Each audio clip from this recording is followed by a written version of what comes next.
Ils disaient que Rome gouvernait avec des lois, avec l'architecture et avec la gloire éternelle de ses généraux. Mais les anciens parchemins que j'ai étudiés, cachés pendant des siècles dans les voûtes humides des monastères, racontent une autre version. Un empire qui a façonné son autorité avec du bois, du fer et des corps suspendus aux yeux du monde. La crucifixion, ce mot qui fait encore trembler les plus vieux scribes, n'est pas née comme un simple châtiment. Elle est née comme un langage de pouvoir, un dialecte de douleur que Rome parlait couramment, et personne qui l'entendait ne pouvait l'oublier. J'imagine, comme si je l'avais vu de mes propres yeux, la voie appienne sous le soleil implacable d'une journée romaine. Non pas comme la route glorieuse que décrivent les voyageurs, mais comme le couloir du silence le plus sombre de l'Empire. Là, après la rébellion des esclaves menée par Spartacus, plus de 6000 corps furent disdressés sur des croix, étalés sur plus de 100 000. C'étaient pas des tombes, c'étaient des avertissements. Chaque madrier disait la même chose. Quiconque défiera Rome ne mourra pas seulement. Sa mort sera un message. Les chroniqueurs anciens, comme Appien, relataient avec un ton presque résigné que Crassus, le général qui avait étouffé la rébellion, avait ordonné ces exécutions non par nécessité militaire, mais pour graver dans la mémoire collective une terreur indélébile. Et il y parvint. La rébellion de Spartacus fut la dernière à menacer réellement le cœur de l'Empire, par le bas. Non par manque de courage, mais parce que personne n'osa plus imaginer une victoire possible. La crucifixion était un théâtre minutieux. Les Romains, maîtres dans l'art de la psychologie politique, savaient qu'une mort lente et publique brisait les peuples bien avant les légions. Les rebelles étaient bien fixés au poteau au milieu des cris, de la poussière et du soleil. Leur agonie pouvait durer des jours. Les passants étaient les prises entre la compassion et la peur, et ainsi la propagande respirait. Rome n'avait pas besoin de prononcer des discours. Il lui suffisait d'un chemin rempli d'ombres humaines. Mais le plus terrifiant ne fut pas son usage lors de la rébellion de Spartacus. Ce fut son expansion comme outil officiel dans tous les coins de l'Empire. Toute province révoltée, Judée, Gaule, Bretagne, pouvait finir transformée en un décor où les poteaux restaient dressés pendant des mois, même lorsque les corps n'y pendaient plus. Personne ne savait quand serait le prochain condamné. Et c'est précisément pour cela que cela fonctionnait. En Judée, les échos des crucifixions étaient si fréquents que les habitants les mentionnaient avec une amère naturalité. En Gaule, lorsque le vent soufflait des camps romains vers les forêts, beaucoup juraient qu'il emportait l'odeur du bois fraîchement coupé, car chaque campagne apportait de nouveaux poteaux. Les Romains comprenaient bien l'âme humaine. Peu craignent de mourir, beaucoup craignent de mourir en spectacle. De ma perspective médiévale, où j'ai aussi vu des châtiments brutaux dictés par des seigneurs et des rois, je peux affirmer sans aucun doute que Rome ne punissait pas. Rome mettait en scène. Le supplice du condamné n'était pas une fin, mais un instrument. Il ne s'agissait pas seulement de briser le corps, mais de briser l'idée même de résistance. La crucifixion n'était pas un acte de justice, c'était un acte de domination. Et plus l'Empire s'étendait, plus il perfectionnait cette stratégie. Les historiens romains l'appelaient cruc, mais pour les peuples dominés, c'était autre chose. Un horizon de bois qui pouvait toujours apparaître sur leur chemin. Un rappel que Rome ne contrôlait pas seulement leurs terres, mais aussi leur peur. Le plus inquiétant, cependant, est que cette forme de mort ne s'appliquait pas au hasard. Elle était sélective, calculée, conçue pour implanter un message dans la conscience collective. Rome faisait clairement comprendre que la soumission apportait la vie, mais la rébellion apportait une fin lente et publique. Et dans cette équation simple, les peuples apprenaient à obéir sans qu'un seul soldat n'ait à dégainer son épée. Ainsi, la crucifixion devint la colonne vertébrale invisible de la Pax Romana. Un pilier non fait de marbre, mais d'os. Non construit dans les forums, mais sur des chemins poussiéreux. Et bien que des siècles se soient écoulés depuis son utilisation, son ombre est toujours aussi longue que ses files silencieuses sur la voie appienne. Une civilisation peut-elle se dire glorieuse lorsque son pouvoir reposait sur une souffrance si calculée? Cette question, écrite dans les marges des manuscrits anciens, reste sans réponse. Dans les archives les plus anciennes que j'ai trouvées, parmi des parchemins durcis par le temps et l'humidité, Carthage apparaît mentionnée non pas comme une ville, mais comme un spectre. Une ombre anéantie qui provoque encore des frissons chez ceux qui lisent son destin. Les Romains l'appelaient pas leur grande rivale, leur miroir sombre. Et quand ils réussirent enfin à la renverser, ils ne se contentèrent pas de la vaincre, ils décidèrent de l'arracher au monde. Non pas la vaincre, mais l'effacer. J'imagine la dernière nuit de la ville, illuminée par une lueur orangée qui ne provenait pas du soleil, mais du feu.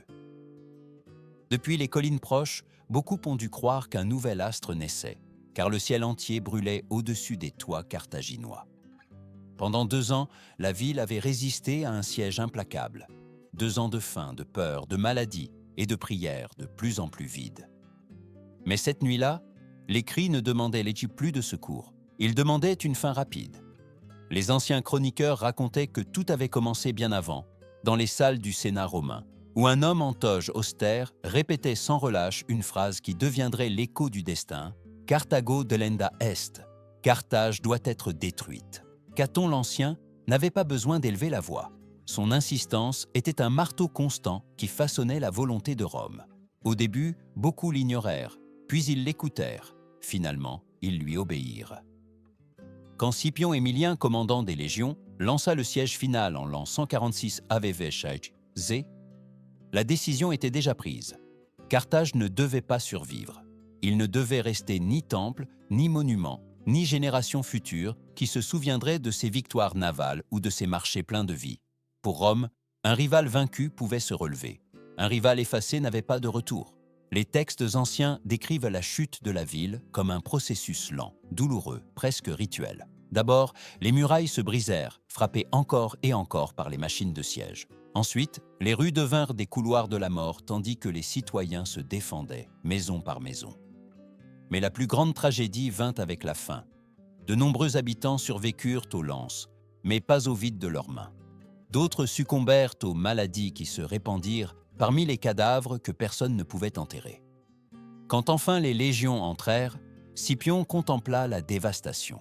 Les sources racontent qu'il pleura, non par compassion, mais parce qu'il comprenait que cet acte marquerait une limite entre la guerre et l'oubli.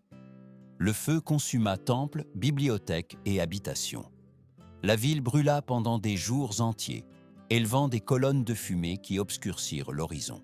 Les hommes qui ne moururent pas furent enchaînés, les femmes et les enfants vendus comme esclaves.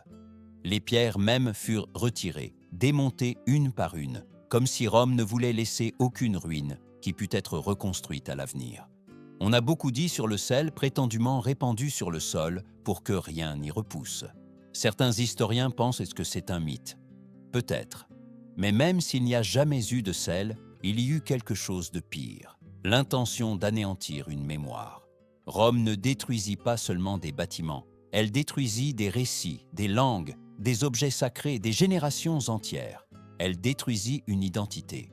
De ma perspective médiévale, où j'ai vu des royaumes tomber mais jamais disparaître complètement, la destruction de Carthage est presque inimaginable. À mon époque, même les ennemis vaincus conservent un nom, un passé, une dignité résiduelle. Carthage, en revanche, fut réduite en cendres et en silence. Un silence si profond que les siècles suivants durent en creuser pour en retrouver les traces. Pourquoi tant de haine? Pourquoi tant de besoin d'éliminer non seulement un pouvoir, mais une idée? La réponse se trouve au cœur même de Rome. L'Empire ne tolérait pas de miroir. Il ne pouvait y avoir qu'un seul centre du monde. Et Carthage, avec sa richesse, son influence maritime, ses anciens succès, représentait la possibilité d'un avenir alternatif. Pour Rome, c'était intolérable. Peut-être est-ce pour cela que cet acte reste si troublant. Il ne s'agissait pas simplement d'une guerre. Ce fut la négation délibérée d'une civilisation. Un exemple construit avec le feu pour avertir tous les autres. Rome ne partageait pas le monde, elle le consommait. Aujourd'hui, après des siècles, sa fin continue de soulever des questions qui brûlent comme ces flammes anciennes. Quel pouvoir a un empire qui a besoin d'effacer des villes pour se maintenir? Quelle grandeur peut construire un peuple qui bâtit son avenir sur les ruines absolues d'un autre? Les réponses ne sont pas faciles, mais l'histoire, dans sa crudité, nous oblige à les regarder sans détourner le regard. Parmi les manuscrits poussiéreux que j'ai étudiés, peu de récits m'ont causé autant d'inquiétude que ceux qui décrivent la campagne de Jules César en Gaule. Ce n'étaient pas de simples conquêtes, c'étaient des extinctions. C'était comme si un vent froid soufflait de Rome et éteignait, une par une, les feux de joie qui maintenaient les tribus gauloises en vie. Et bien que les Romains parlaient d'expansion, d'ordre et de civilisation, les parchemins des peuples soumis racontent une autre histoire, celle où des villes entières ont disparu en quelques jours, comme si elles n'avaient jamais existé. Pour comprendre l'horreur de cette époque, il suffit d'imaginer la Gaule telle qu'elle était alors. Des forêts interminables, des cieux gris chargés de nuages, des rivières serpentant entre des plaines humides et des villages fortifiés où les tribus défendaient leurs terres avec une férocité ancestrale. Là, chaque arbre avait un esprit, chaque colline un dieu, et chaque guerrier portait dans ses tatouages la mémoire de son clan. Mais quand César arriva avec ses légions disciplinées, cette identité millénaire affronta une machine de guerre qui ne cherchait pas seulement à vaincre, mais à transformer. L'exemple le plus tragique fut Avaricum, une ville que César lui-même appela la plus belle de toute la Gaule. Avaricum était la fierté de son peuple, entouré de solides murailles et de forêts qui semblaient la protéger comme des gardiens silencieux. Pendant des semaines, les habitants résistèrent aux assauts romains, confiant que la nature et leur courage les sauveraient. Mais Rome n'attendait pas que la nature rende justice. Rome la forçait. Lorsque les défenses cédèrent finalement, les légions entrèrent comme une vague de fer. Les récits anciens parlent de près de 40 000 habitants réduits, presque tous, au fil de l'épée. Que signifie un tel chiffre? Cela signifie des rues entières couvertes de corps, des foyers réduits en cendres, des enfants sans nom pleurant parmi des ruines qui n'avaient plus de propriétaires. Cela signifie qu'une culture, un mode de vie, un souvenir collectif furent réduits à un silence que même les oiseaux n'osèrent interrompre. Et Avaricum ne fut pas la seule. D'autres villes, comme Cenabum et Noviodunum, subirent des destins similaires. Certaines furent brûlées jusqu'à devenir poussière noire. D'autres virent leurs habitants enchaînés et envoyés loin, où ils ne prononceraient plus jamais les mots de leurs ancêtres. Rome appelait cela la victoire. Mais dans les marges des parchemins gaulois, quelqu'un écrivit une phrase qui résonne encore. Ce qu'ils appellent paix, nous le vivons comme extinction. L'épisode le plus cruel, cependant, eut lieu à Uxellodunum. Là, les guerriers gaulois résistèrent jusqu'à la limite, obligeant César à prendre une décision qui montra clairement sa véritable stratégie. Lorsque les défenseurs se rendirent finalement, César ne les exécuta pas. Il les mutila. Il ordonna de couper les mains des guerriers survivants pour les envoyer comme avertissement vivant à toute la région. Ce n'était pas la justice. Ce n'était pas une tactique militaire. C'était de la terreur pure. De ma perspective médiévale, habitué à voir des rois châtier des rebelles, je peux affirmer n'avoir jamais rencontré un acte aussi calculé. Rome ne punissait pas pour corriger. Elle punissait pour dominer l'âme de ses ennemis. Et cette mutilation collective ne blessa pas seulement des corps, elle blessa des générations. Les enfants de ces hommes grandirent en voyant leur père sans main, se rappelant chaque jour que Rome pouvait prendre non seulement la vie, mais la capacité de la maintenir. Les historiens romains, si soucieux de leur image, tentèrent de justifier ces actions en disant que César appliquait une politique de l'économie de sang. Ils disaient que détruire des villes ou terroriser les tribus évitait des guerres plus longues. Mais les parchemins gaulois, écrits avec une encre mêlée de rage et de deuil, racontent autre chose. Rome ne cherchait pas à éviter les conflits. Elle cherchait à éliminer les alternatives. Une Gaule forte, unie, fière, était incompatible avec l'idée d'un empire qui s'étendrait aussi loin que le soleil. Plusieurs siècles plus tard, quand je lis ces récits dans la pénombre de mon bureau médiéval, je sens que les cendres de ces villes brûlées flottent encore dans l'air. J'imagine les druides récitant des prières dans des forêts déjà détruites, les enfants cachés entre les racines tandis que les légions avancent, et les guerriers qui savaient que la défaite ne signifiait pas seulement mourir, mais disparaître de la mémoire du monde. La question qui se pose, inévitablement, est la même qui inquiétait les Gaulois eux-mêmes avant que tout ne s'effondre. Un empire peut-il se dire civilisé quand il efface des cultures entières pour imposer la sienne ? Rome construisit des routes, des aqueducs et de magnifiques forums. Mais elle laissa aussi derrière elle une traînée de destruction si vaste qu'aujourd'hui encore ses traces sont visibles dans les récits des survivants. César ne conquit pas seulement des territoires. Il conquit des silences. Il réduisit au silence des villes, des coutumes, des rites, des langues et des rêves. Et bien que ses commentarii célèbrent la grandeur de ses campagnes, les chroniqueurs vaincus écrivirent autre chose. Rome ne construit pas des empires, elle les impose. L'extermination de villes en Gaule ne fut pas une conséquence de la guerre. Ce fut une méthode, une stratégie froide conçue pour façonner un monde où la résistance cesserait d'être imaginable. Et quand la résistance meurt dans la pensée, l'empire devient éternel. Mais l'histoire, même celle écrite par les vainqueurs, laisse toujours des fissures. Et dans ces fissures, nous pouvons entendre les voix de ceux qui ne sont plus là. Parmi les nombreuses pratiques que Rome perfectionna pour soumettre des peuples entiers, aucune n'est aussi cruelle dans son silence que la faim. Les épées laissèrent des blessures visibles, la crucifixion produisait une peur immédiate, mais la faim travaillait de l'intérieur, lentement, sans bruit, comme une ombre qui s'installe dans les os et affaiblit non seulement le corps, mais aussi la volonté. Et les Romains, maîtres dans la compréhension des faiblesses humaines, en firent une arme aussi efficace que n'importe quelle légion. Le cas de Numance, une petite ville celtibère en Hispanie, en est l'exemple le plus dévastateur. Là, les habitants résistèrent pendant des années à la domination romaine. Ils n'avaient ni grande muraille, ni armée démesurée, seulement un esprit indomptable qui gênait profondément les légions.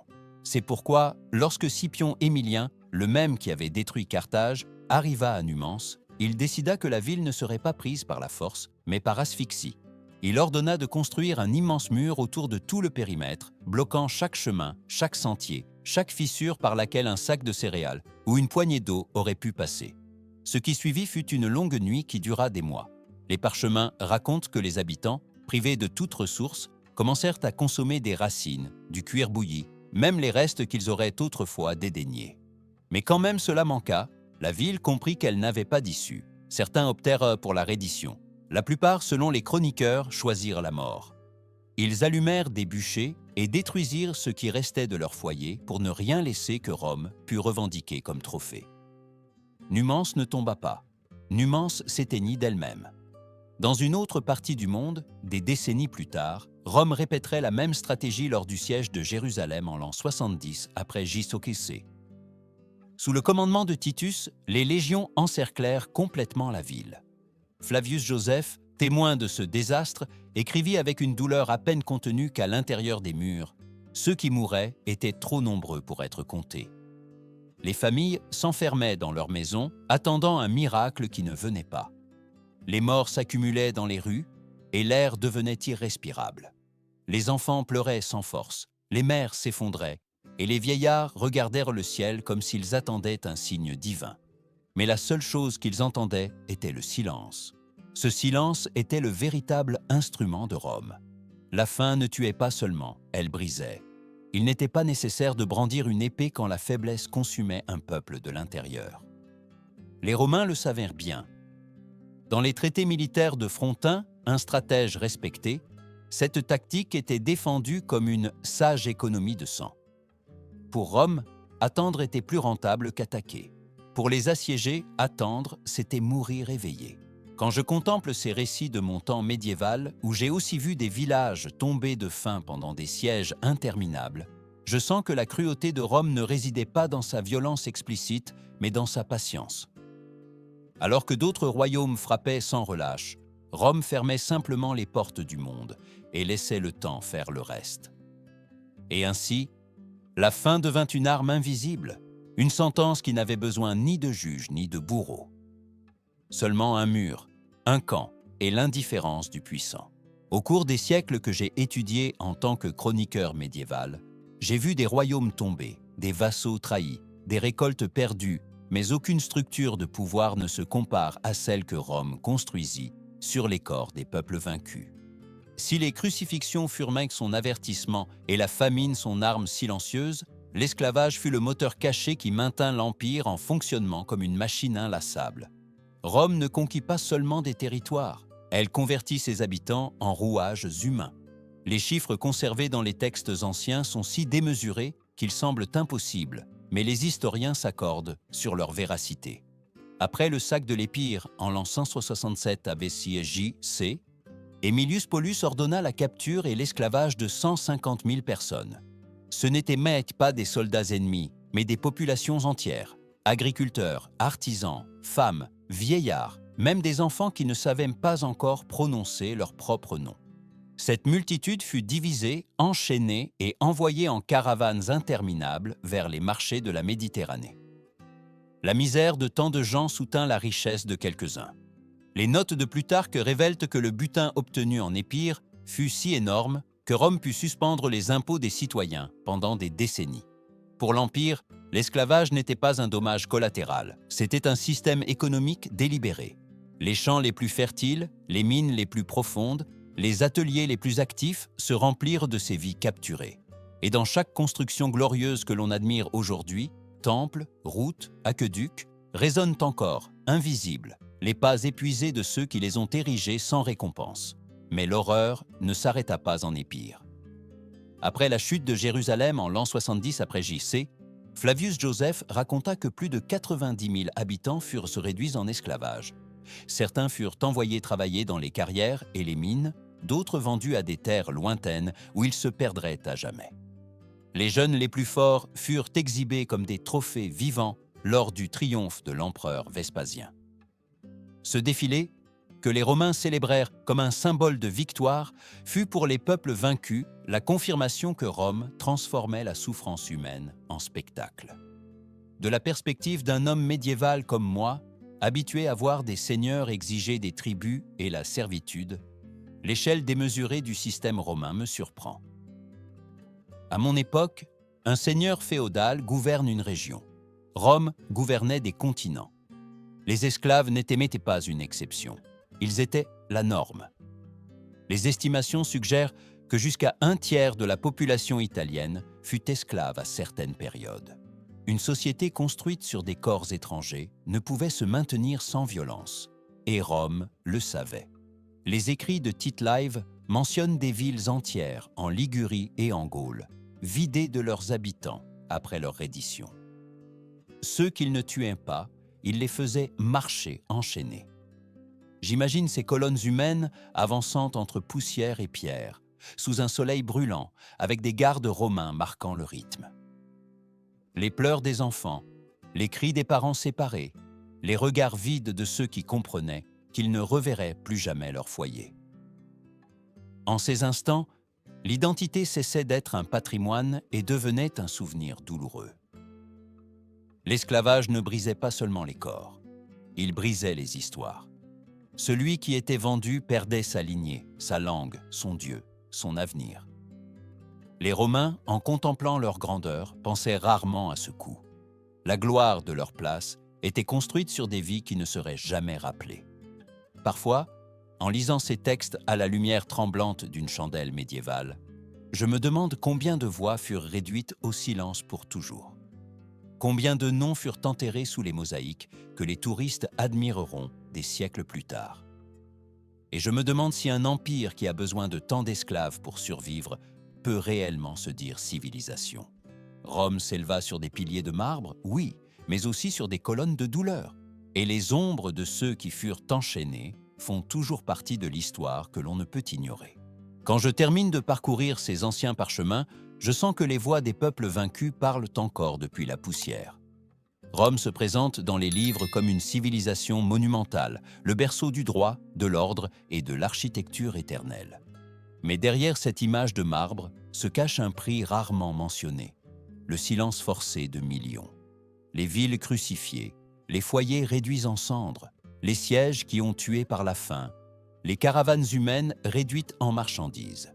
Tout cela faisait partie du même édifice impérial. Et bien que des siècles se soient écoulés depuis que les légions ont marché à travers l'Europe, l'Afrique et l'Asie, les questions qu'elles ont laissées derrière elles sont toujours aussi vives qu'alors. Peut-on considérer comme de la grandeur ce qui exige d'effacer les autres? Peut-on appeler civilisation un pouvoir qui transforme la souffrance en coutume? L'histoire ne doit pas seulement se souvenir de ce que Rome a construit, mais aussi de ce qu'elle a détruit pour perdurer. Avant de clore ce récit, je t'invite à réfléchir. Que penses-tu de cette combinaison de pouvoir, de violence et de gloire? Où se situe la ligne entre conquête et cruauté? Partage ton opinion dans les commentaires et prends position sur l'injustice qui résonne encore dans notre présent.